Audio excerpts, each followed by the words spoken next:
Hi, Nick here with MedTech World. Jobin, Jose from HealthOrbit. Well, nice to meet you. Nice to meet you, Nikki. Cool. You're working in the ambient space. Absolutely, absolutely. Yeah, we are based in the US. It's a ambient-based technology, uh, based out in obviously focusing on healthcare domain. Cool. That's what we So do. anyone that for ambient is anything involving AI? Absolutely, absolutely right. It's AI-powered technologies in terms of helping the doctors and patient nurses in terms of streamlining their workflows, generating the clinical summaries, and taking their administrative burden. That's really it is in a nutshell.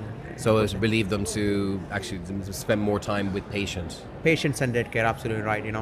When they have more time, they can focus on more patient care, more patient engagement, and that's how the patients have more satisfaction when they come and see the hospital to see a doctor and nurses. Good, and that's what it's about. It's patient centric. Absolutely right. You're right. Great. What kind of innovations are you working on? So we have a huge roadmap for a year. So we started our journey last year, and we launched the product in the UK market, UK NHS, and few private clinics, and UAE and Malaysia.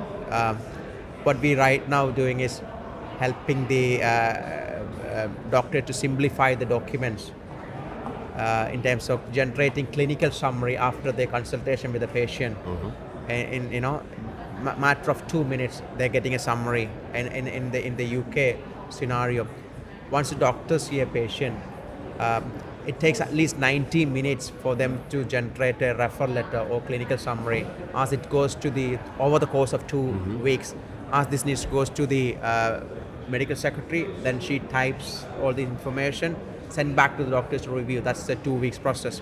Whereas in 10 minutes, doctor could generate a refer letter or clinical summary. And what it means to the NHS is obviously a good quality data output coming from the HealthOrbit. Number one. Number two, they see more patients. How is the information, I guess, getting to the AI? It's picking up the notes. How is it getting access to the information it needs in order to generate the referrals, to generate the outcomes? So we have a medical LLM. We trained our model based on a medical context. So give an example. If you go to a patient, if you're a doctor to see a patient, the patient talks many things: politics, football, cricket, anything they want to talk about. But our AI capture all this information, but our optimized AI remove all this information and only collect the medical context, and then that come out as a summary, and doctor or nurses can configure the templates based on the output they want and generate it. That's simple as it is. Great. How has the event been for you in terms of you came? What was your hopeful outcome of coming to MedTech? Absolutely, connecting more partners really than investors, where we want to scale up the model to different parts of the world, especially Southeast Asia, Middle East, and European market. And I'm glad to say, once I landed, I came here on Monday. I had a meeting on Tuesday and Wednesday with St. James Hospital and St. Thomas Hospital. Outcome was absolutely amazing. Both the directors have agreed to pilot the model, which we will be launching next week, which is a solid start for us. Yeah, rolling out into the hospital. That's the dream, the ambition, right? It's there. Just hopefully the numbers come right. And absolutely. Then and from there, whom we can partner in the rest of the European market.